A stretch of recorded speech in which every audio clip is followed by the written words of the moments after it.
Family and fellow soldiers, I'm the Professor, and this is the Moment of Truth.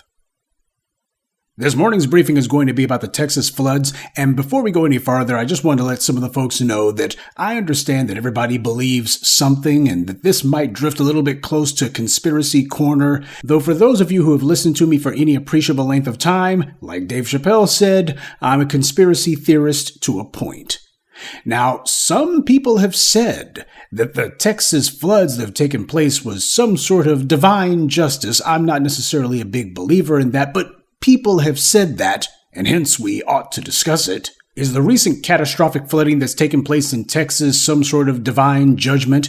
I mean, considering that the devil is in charge of that state, Greg Abbott, it's no coincidence, I think, that it happened on his watch and in his state. This is the kind of guy who basically is so arrogant and so stupid, if he could, he'd climb up on top of a mountain wearing steel drawers screaming, "All gods are bastards." That's the kind of reckless punk that he is. And of course, enter Donald Trump in this whole mess because why not? He had no problem saying that California was to blame for the massive LA wildfires that took place there last year because they didn't take precautions, they didn't clear out the trees and underbrush, bad environmental regulations, etc. Republicans didn't want to hear that this wasn't the time or place for that kind of Monday morning quarterbacking. As far as they were concerned, this is the perfect time and place for it. Well, Texas has now had a number of weather-related disasters in the last few years, from the ice storm of 2021 that froze Dallas with 246 people dying, many of them freezing to death, and the hero of the Alamo, Ted Cruz, got caught fleeing the state in their dire hour of need. Now that's leadership. And now this. And yet nobody's saying that Texas failed to put in place regulations that would mitigate these storms, because this isn't the first flood that Texas has faced. Just like nobody got on Texas about the ice storm of 2021 and said, hey, you guys were the ones who demanded that you have windmills that weren't necessarily made to withstand bitter cold because, hey, how cold does it get in Texas? Well, they found out the hard way exactly how cold it gets. Texas largely does its own regulations when it comes to utilities, such as the power grid, which explains why it failed in 2021. They demanded that they not be subject to federal regulations. That's what Texas wanted. They said that their own in-state regulations were more than adequate for their needs. Well, as everyone saw in 2021, Texas' own regulations were not adequate for any needs at all. And yet nobody lectured them about their inadequate regulations, or wagged the finger in their faces and told them that they've been through a number of ice storms. How come they weren't prepared for this one and they need to give an explanation? None of that was going on. The reprobates in the GOP always love to play games whenever a natural disaster hits a blue state. When he was in Congress, moron DeSantis infamously voted against sending disaster relief to New York after Hurricane Sandy. This is back when he was doing any stupid thing that he could in Congress to try to bring attention to himself. Nobody noticed and nobody cared at the time.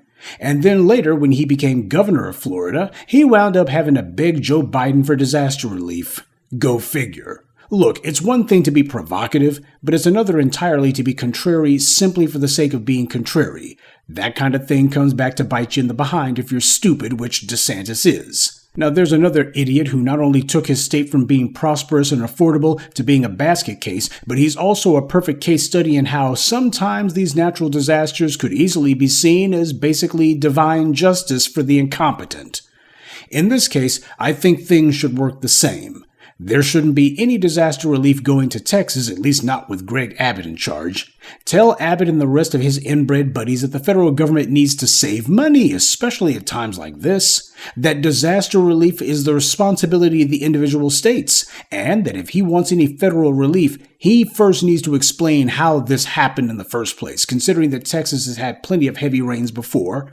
And more importantly, he also needs to be made to explain exactly what he's going to do to prevent another incident like this. He needs to answer those questions first. Then people can think about whether or not Texas needs disaster relief. Hey, Trump had no problem criticizing California's political leadership during the wildfires, and nobody was calling foul about that, or at least if they did, he didn't care. So I say that in the case of Texas, put that scumbag Greg Abbott on a loan program. Whatever disaster relief he gets, his state should be obligated to pay it back. And if they don't have the money, then the federal government should be allowed to go ahead and liquidate their assets. In other words, how about a national version of the kind of emergency manager scams and schemes that Republican legislatures have put in place? In this day and age of performative extremism, that's exactly the kind of move that I think Democrats should prove, if for no other reason than to go ahead and show the Republicans the limits of their own asinine rhetoric. And speaking of asinine rhetoric, you have one of the nation's foremost academics and no doubt a leader in the field of climate science, Congresswoman Marjorie Greene, who's decided to weigh in on this issue. She's not from Texas, but as ignorant and illiterate as she is, she's probably dumb enough to think that she might be. She's certainly dumb enough to be a Greg Abbott supporter, so what she's doing is she's running around claiming that the floods are the result of cloud seeding. Now, for those of you who don't know, the technology of cloud seeding goes back at least 80 years, and it's been a practice in the country for at least that long as well. Cloud seeding is when an airplane is loaded with silver iodide crystals that then are released into suitable clouds for the sake of encouraging the formation of ice crystals in order to trigger rain or snow. The government doesn't do it itself, but there are certain companies with governmental approval to do those kind of flights. Marjorie Greene, however, is saying that cloud seeding is the reason for the floods in Texas. She didn't say anything about the flooding that took place in other states, though. Apparently, she read some stuff about chemtrails on the internet, and that happens to be part of what's informing her opposition to it. And that's the reason why there's been a number of people, including Republican legislators, who have been saying, we gotta do something about this cloud seeding. Now, if Marjorie Taylor Greene believes something, that should be your first clue that it's probably false as hell. But as far as silver iodide goes, it has low toxicity, but she's not complaining about cloud seeding being toxic to people. Instead, she's going on about cloud seeding is what causes floods. I find that to be amazing. If someone's going to call themselves piggybacking on the whole chemtrails conspiracy theory, then one would think at the very least that they would be making a case for silver iodide is toxic, etc., etc. You don't want that stuff falling from the sky on you. Now, considering that there's all this attention on the climate, and there are people who have something to say about pretty much any chemicals that happen to go up into the air, you notice how nobody's really said a whole lot about silver iodide. Again, not because the stuff is not toxic at all, it has low toxicity. But I would think that if somebody was going to be warning against the dangers of cloud seeding, it would have happened a long time before now. And look, I know that everyone believes, well, something.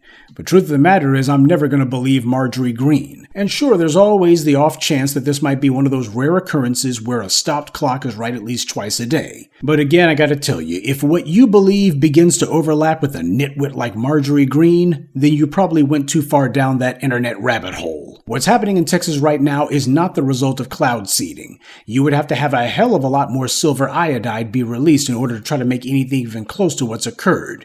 What's happened here is the result of the collective incompetence of Greg Abbott and the rest of that gang of reprobates that he has behind him, not to mention some divine justice according to some folks. I'm not saying the flooding in Texas is necessarily God's will, but I am going to say that he doesn't like ugly, and he has more than one way to show it. When Hurricane Katrina hit New Orleans, you had the Republicans in Texas who thought this was a good opportunity for them to get some digs in. They were actually calling the survivors of that disaster refugees if they went anywhere else. Well, I say the same thing should apply to Texas. In fact, if they move around inside of the state of Texas, they should be labeled refugees. And I noticed that nobody was talking about cloud seeding during Hurricane Katrina. Now, there were a number of conspiracy theories that were being kicked around by the locals as to what happened, but I didn't see anybody in the white media basically dignifying that either. It's like black folks are saying something, well, whatever it is, there can't be anything to it. Marjorie Greene says the cloud seeding is what caused the flooding in Texas, and nobody feels any need to go in on her because of that. It's like, well, what she's saying won't be believed by too many people, so we don't have to say anything. That's the problem that I got with all of this. You had a whole bunch of those little racists and rednecks over in Texas who thought that Hurricane Katrina was cause for celebration. And of course, you also had them little white supremacist gangs who were allowed to come to town. Well, in that case, just to show that there's no hard feelings, I think that it would be appropriate if a number of those folks from New Orleans went ahead and made a little sojourn over to Texas, for the sake of helping their neighbors out and maintaining law and order. And by the way, it's not just black folks from New Orleans. You could also have black folks from Houston who could help as well. After all, I'm sure that if a whole bunch of black folks who didn't live in the areas where the flooding happened were to suddenly show up armed to the teeth, nobody would mind. They would see these guys as just being there to help. Right? Look, I'm not saying that the flooding that's taken place in Texas is a good thing. I actually don't believe that it is.